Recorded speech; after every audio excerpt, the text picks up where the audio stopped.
So let's see what's inside one of these Edifiers. I paid a whole whopping $1 for this. These have been around for at least 15 years. The battery has no charge on it right now. Little light doesn't light. I don't even have one of these connectors anymore. It does take an SD card or auxiliary in. No screws there. No screws there. How do you get into this thing?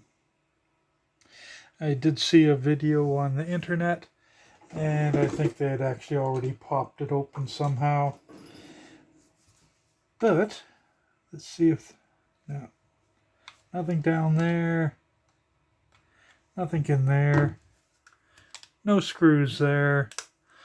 I'm figuring it's actually welded or glued.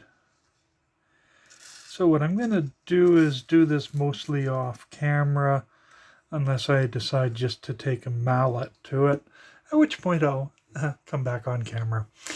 Okay, let's see what happens. I heard a crack and a snap. So I finally got some leverage into here.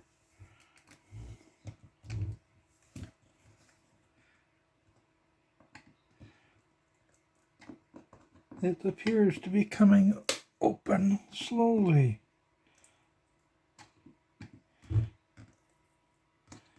Very slowly. Okay, that is really stuck.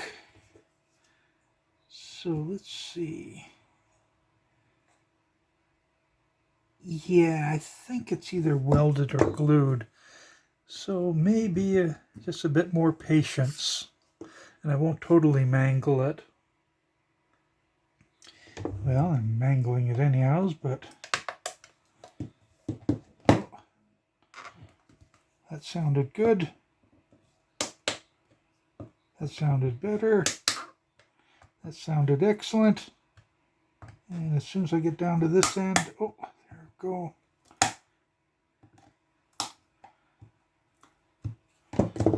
Oh, that is still super tight.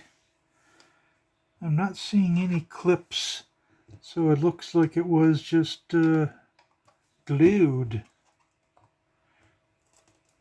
I think I just need to put more alcohol on this, and hopefully it will release.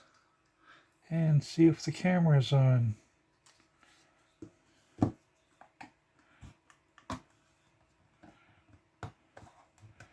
Okay, get that open. Stuff something in there and keep working around it. Okay. That chipped that piece out.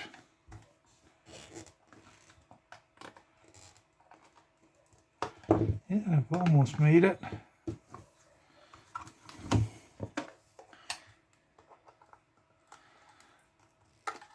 Just don't light a match.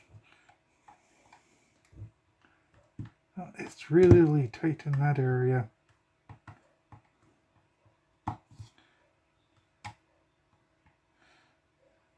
Let's see.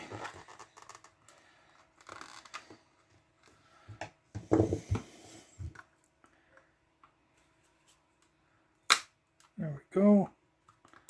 There. It has complied. It has come apart. Let's see if I can just get this okay.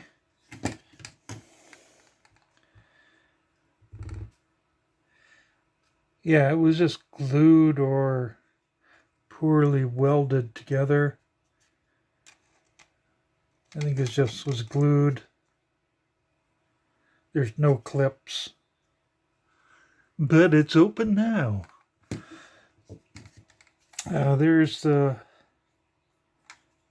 slightly puffy lithium-ion battery. Okay, whoops. Let's turn it around so the lettering is this way. Okay, let's see what we got in here. We have puffy lithium-ion battery. We have... Oh, they even have markings on the chips. I'm going to zoom down in a moment for this. We also have burn mark, possibly, right there. I'm going to improve the lighting. What I'm going to do is go after this battery first. I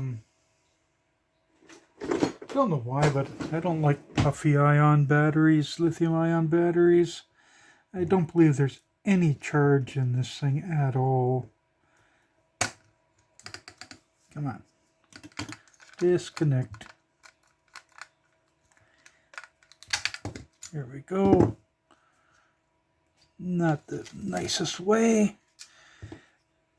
but let's get this thing out. So it's got 4 screws holding the board in, after which I should be totally outside of this plastic, take it out of this plastic.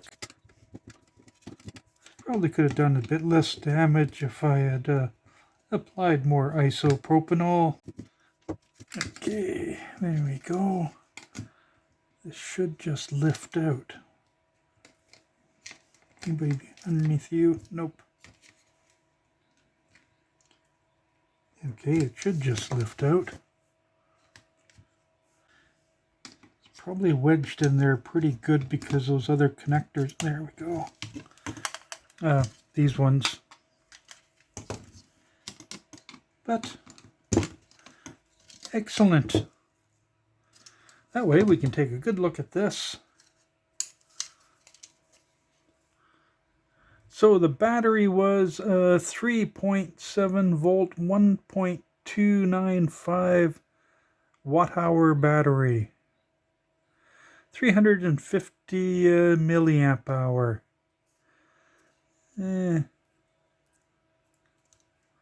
What can be wrong with having a bulging lithium ion? Let me just pop it out here. As I say, there's going to be no juice left on this thing. Feels like there could be the charge protection in there. I might take this apart later. So what do we have on this board? Well, right off the bat, there we have a PAM 8403. And if anybody's done anything with those cheap little modules you can buy off of Ali, etc., you should recognize that one. And this is the first time I've actually seen it being used in a circuit, like a commercial product. It's a 3-watt Class D audio amplifier. I'll put up in the corner there some sheets on it, or that corner over there. So that basically is converting everything over to come out of the left speaker and the right speaker. So what else do we have here? I'm going to go down into here where the power is.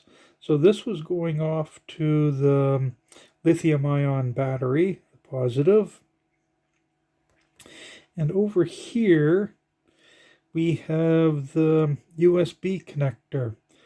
We have ground here, attached there, and to that pin. Then we have power coming in on this pin here, going across to SS34, which is a Schottky rectifier diode. Then, somewhere in all this mess, it comes over to this other one. I don't believe that's actually directly tied to there. I think it's tied to this part here. We're actually going to go backwards on this. And so here's the plus voltage on the lithium ion going to this pin. So this pin here most likely is, or could be, whichever one. Well, that one's going to ground. So probably the voltage is coming in here. It's being adjusted down from the 5 volts to whatever voltage, I'm guessing there. And then it's charging the battery when this is plugged in. But this might be controlled by this one here, which is a TR4 and a 7 that had a bad day and fell over on its side. Oh, this is a H1KE, and I'll be putting them in the corner, of course. I could not find any data on this one or that one. So, oh well. Then we get over to here. So that's basically the power section. Get over to here and we got an LPFL. Could not find it. But that actually stands for low pinch-off voltage FET. Did they stamp what the thing was supposed to do on it? Don't know. Looks like a MOSFET type setup. But as I said, don't know. We get over to the brains of this thing. SP3303AL and a whole bunch of other stuff. I could not find a proper data sheet on this one. It's from SPT. I tried even looking up this logo, and well, there's a lot of SPT logos out there. Then we get over to this one, which is very hard to see. Oh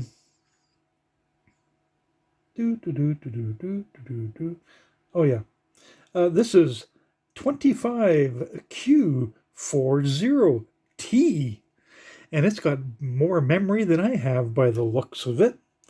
The 25Q stands for 3 volt serial 4 kilobyte uniform section flash.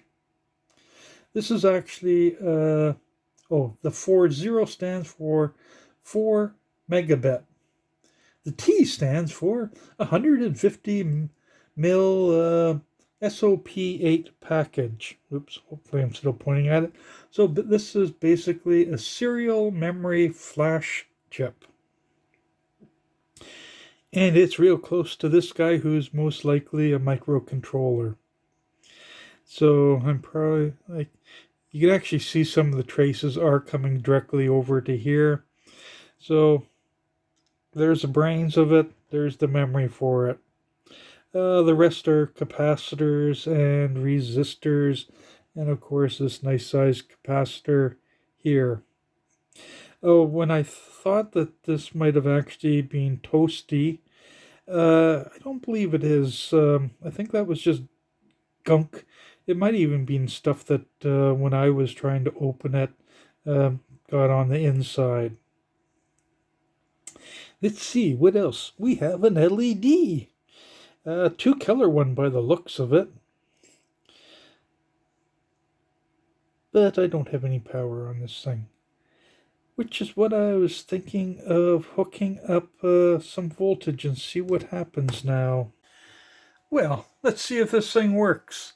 I've got it hooked up to 3.88 volts on my power supply. I'm going in through where the lithium-ion battery should have been. That was just the easiest way since I didn't have one of those USB connectors. I've got a computer that can make some sound. Let's fire it up. This is an Asper 5570. Acer actually makes good computers in my opinion, or they did. They seem to just keep on going and going. Ooh, Windows XP.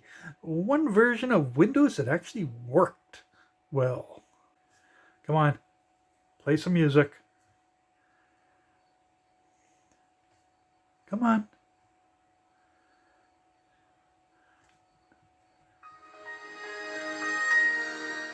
It works.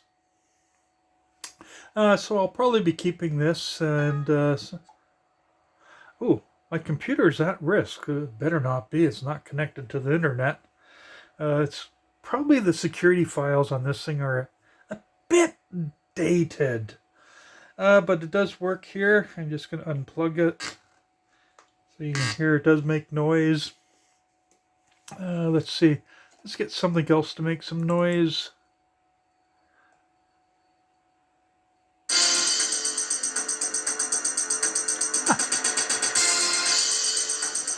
And if I unplug it from here, there's the speakers on there. Boy, I haven't played that game in a long time. Age of Empire. But this does work. I'm going to keep it. I'm not going to tear it apart. If anything, I'll probably reuse it either as is or... let's just disconnect that. If I do take it apart, that's a very nice set of keys there, or buttons, all nicely designed in.